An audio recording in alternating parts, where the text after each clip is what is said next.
Hello friends, welcome to our channel Current Affair Updated. This is Devashish Awasthi. As we are continuing with our environment lecture series, this is lecture number 4th. तो हमने 3 lecture already environment के complete कर दिए हैं. जिन्होंने वो lectures नहीं देखे हैं, पहले आप वो लेक्चर जरूर देखें, देन आपको ये बेटर समझ में आएगा. ठीक है, तो आज जो हमें टॉपिक स्टार्ट करना था वो था फंक्शंस ऑफ इकोसिस्टम.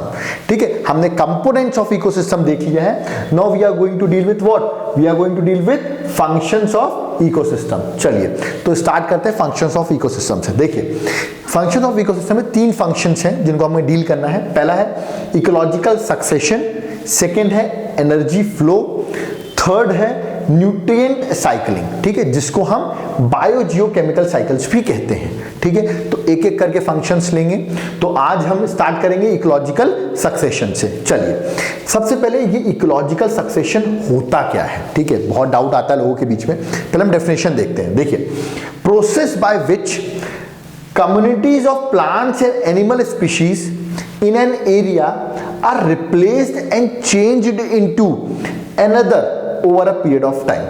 ठीक है, मतलब जो प्लांट्स एनिमल स्पीशीज की कम्युनिटीज थी विद द टाइम वो चेंज हो जाए. ठीक है, या तो रिप्लेस हो जाए, उसको हम कहते हैं इकोलॉजिकल सक्सेशन. अब मैं और डिटेल में एक्सप्लेन करता हूं, आपको बेटर समझ में आएगा. लेट अस सपोज, देखिए 2 टाइप का लेते हैं. ये कोई बेयर एरिया है, बेयर एरिया जहां पर लाइफ नहीं है, ना वहाँ प्लांट्स है ना स्पीशीज है, एकदम खाली चीज़ है. ठीक है, उसे बेयर एरिया कहते हैं. और मान लीजिए वहाँ पर बहुत सी स्टेजेस होती हैं, धीरे धीरे करके डेवलपमेंट्स होती हैं, और आगे चल के वहाँ पर एक इकोसिस्टम डेवलप करता है. ठीक है, तो ये बेयर एरिया से लेके आप देख रहे हैं ना, फुल इकोसिस्टम बन गया, प्लांट्स एनिमल सब कुछ आ गए. तो इस पूरे चीज को अपन क्या कहते हैं? Ecological succession. देखिए मैं लिखा है series of stages known as ecological succession. ठीक है, तो याद रखिएगा. देखिए मैंने यहाँ डायग्राम से भी बता रखा है आपको. आप अगर साइड में देख रहे हैं तो मैंने यहाँ डायग्राम से बता रखा है. क्या? चलिए डायग्राम से पहले हम कुछ और देख लें, उसके बाद डायग्राम बेटर समझेंगे. देखिए एक बात याद रखिएगा, इस बेयर एरिया में, जो बेयर एरिया था वहां पर एक स्पीशीज आएगी.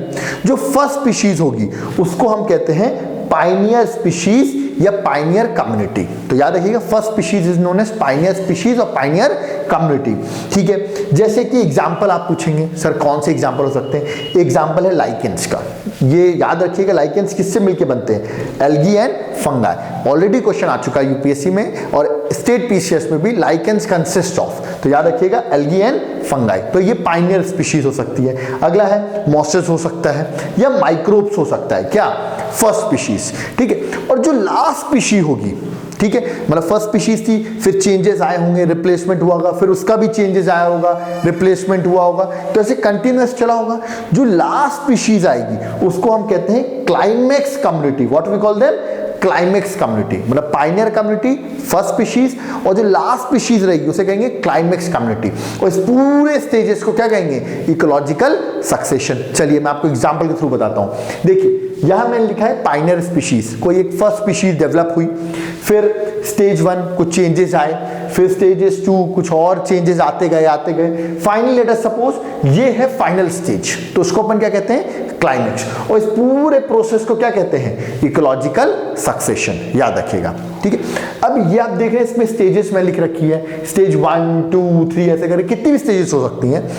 इन स्टेजेस को अपन क्या कहते हैं? तो stages are known as successional stages, या तो इनको सीरीज भी कहते हैं. तो याद रखिएगा, सीरीज या सक्सेशन स्टेजेस क्या होती हैं? ये जो स्टेजेस होती है ना, जैसे ये मान लो ये एक स्टेज हो गई, ठीक है, फिर ये एक स्टेज हो गई, फिर ये एक स्टेज हो गई. ठीक है, तो ऐसे ऐसे करके इनको अपन क्या कहते हैं? सक्सेशनल स्टेजेस. तो याद रखिएगा, और पूरे प्रोसेस को क्या कह रहे हैं? Ecological succession. चलिए आगे बढ़ते हैं. कितने टाइप्स के इकोलॉजिकल सक्सेशन होते हैं? 2 टाइप के हैं, प्राइमरी सक्सेशन और सेकेंडरी सक्सेशन. दोनों में डिफरेंस क्या है? देखिए, प्राइमरी सक्सेशन का मतलब होता है कि ये जो स्टेजेस हैं, ठीक है, सबसे पहले जो स्टेज होगी वो होगी बेयर एरिया की. कौन सी एरिया की होगी? बेयर एरिया की. मतलब वहां कुछ भी नहीं था और फिर डेवलप हुआ फाइनली जाके क्या? क्लाइमेक्स. तो अगर ऐसे हुआ है, जो अभी मैंने आपको बताया भी, इसको कहते हैं हम प्राइमरी सक्सेशन, जहां पर earlier there was no life existed. ठीक है, तो सेकेंडरी सक्सेशन क्या होती है? वहां पर डिफरेंस ये है, देखिए पहले कुछ ना कुछ लेट अस सपोज लाइफ थी, ठीक है, फिर बीच में वो लाइफ डिस्टर्ब्ड हो गई. क्या हो गई, डिस्टर्ब हो गई। कैसे, मान लो कोई फ्लड हो गया होगा या फॉरेस्ट फायर लग गई होगी, ठीक है, और फिर वापस नई स्पीशीज डेवलप हुई। तो यहां पर आप देख रहे हैं पहले से लाइफ थी, बेयर एरिया नहीं था, तो ऐसे सक्सेशन को हम क्या कहते हैं, सेकेंडरी सक्सेशन। मैंने लिख भी रखा है, अर्लियर लाइफ थी, फिर डिस्ट्रॉयड हुई फ्लड या फायर की वजह से, और फिर देन सक्सेशन ऑकर्ड, तो इसे कहते हैं अपन सेकेंडरी सक्सेशन। तो याद रखिएगा। चलिए, तो ये थे अपना पहला टॉपिक, पहला फंक्शन इकोसिस्टम का, वो क्या था, इकोलॉजिकल सक्सेशन। चलिए हम अपने सेकेंड फंक्शन में मूव करते हैं, जो बहुत ही इंपॉर्टेंट है, एनर्जी फ्लो। ठीक है, देखिए एनर्जी फ्लो मतलब क्या होता है, नाम से ही पता चल रहा है एनर्जी का फ्लो हो रहा है यहां पर। तो देख सकते हैं definition, flow of energy from producer to top consumer. ये मैं बता चुका हूं प्रोड्यूसर और कंज्यूमर क्या होते हैं पिछले वीडियो में, याद होगा आपको। तो यार रखना, लेट अस सपोज प्लांट्स है, प्लांट्स को खाया रैबिट्स ने, रैबिट को खाया वुल्फ ने, वुल्फ को खाया टाइगर ने। तो ये जो है ना एक दूसरे को खा रहे हैं, तो इससे क्या हो रहा है, एनर्जी ट्रांसफर हो रही है। ठीक है, तो मतलब flow of energy from producer to consumer is known as energy flow. ठीक है, और ये जो एनर्जी है ये यूनिडायरेक्शनल होती है, मतलब सिंगल डायरेक्शन। ऐसा नहीं हो सकता कि प्लांट्स ने खाया, फॉर प्लांट्स को खाया किसने, रैबिट ने, तो हम रैबिट से वो एनर्जी निकाल लें और वापस प्लांट्स में ऐड कर दें, ऐसा नहीं हो सकता। डायरेक्शनल सिर्फ एक रहेगा, दैट इज यूनिडायरेक्शनल, याद रखिएगा। नेक्स्ट, ये एग्जांपल भी दे रखा है मैंने, देखो ग्रास, रैबिट, वुल्फ और लायन। तो आप देख रहे होंगे ये एनर्जी क्या हो रही है, ट्रांसफर हो रही है। ठीक है, अगली चीज अब यहां पर अपन देखते हैं, मैंने यहां पर लिखा हुआ अगला term trophic level. What I have written, trophic level. तो ये ट्रॉफिक लेवल क्या होता है, ठीक है, देखिए energy process from one group of organism to other. अभी मैंने बताया ग्रास से एनर्जी किस पे जा रही है, जो रैबिट ने खाई, तो ग्रास जो था वो एक ट्रॉफिक लेवल था, रैबिट जो है वो दूसरा ट्रॉफिक लेवल है, ऐसे तीसरा ट्रॉफिक लेवल है, ऐसे चौथा ट्रॉफिक लेवल है। तो देखिए यहाँ पे मैंने 1 2 3 4 भी लिख रखा है, क्योंकि ये सब क्या है, ये सब ट्रॉफिक लेवल है। क्या रखिएगा, energy passes from one group of organism to another is known as trophic level. Example 1 2 3 4, यहाँ ग्रासेस वाला हो गया, ये रैबिट हो गया। ठीक है, समझ गए। अब ये जो एनर्जी ट्रांसफर होती है, जो मैंने अभी आपको बताया, एक्चुअली एक ट्रॉफिक लेवल से जब आप दूसरे ट्रॉफिक लेवल में एंटर करते हो, 1 से 2 में जाते हो, तो एक्चुअली एनर्जी रिड्यूस होती है। क्या होती है, एनर्जी रिड्यूस या डिक्रीज होती है। तो याद रखिएगा, energy level always what, decreases. कितनी डिक्रीज होती है, ये अगला क्वेश्चन होगा आपका। तो मैं आपको कुछ पॉइंट यहां बताना चाहता हूं। Energy decreases from one trophic level to other trophic level. ठीक है, और ये जो एनर्जी लॉस होती है वो एज अ हीट लॉस होती है। ठीक है, तो याद रखिएगा एक ट्रॉफिक लेवल से दूसरी ट्रॉफिक लेवल पे फायदा नहीं, क्या हो, जितने बार वो फूड ईट हो रहा है एनर्जी उतनी ही कम होती जाएगी। ठीक है, ये पॉइंट जरूर याद रखिएगा। अब देखिए ये डिक्रीज कैसे होती है, उसके लिए अपन को एक लॉ पढ़ना पड़ेगा, जिसे कहते हैं 10% law. What we call them, 10% law. देखिए इसका ये कहना है, जितनी भी एनर्जी आती है उसकी सिर्फ 10% एनर्जी ट्रांसफर होती है, बाकी सारी एनर्जी क्या होती है, लॉस हो जाती है। तो only 10% energy is transferred to each trophic level from the lower trophic level. नीचे से ऊपर आप जा रहे हो तो सिर्फ 10% एनर्जी ट्रांसफर हो रही है, इसे कहते हैं 10% लॉ। अब मैं आपको एक एग्जांपल के थ्रू एक्सप्लेन करता हूं। लेट अस सपोज सन ने 1000 जूल एनर्जी किसको दी, प्लांट्स को। तो प्लांट्स को खाया रैबिट ने, तो 1000 जूल की 10% एनर्जी सिर्फ ट्रांसफर होगी, बाकी तो लॉस हो जाएगी 90%। तो इसका 10% कितना होगा, 100 जूल। तो 100 जूल रैबिट को मिली। अब रैबिट को खाया वुल्फ ने, तो रैबिट कितनी एनर्जी देगा वुल्फ को, सिर्फ 10%। तो 100 का 10% कितना होगा, 10 जूल।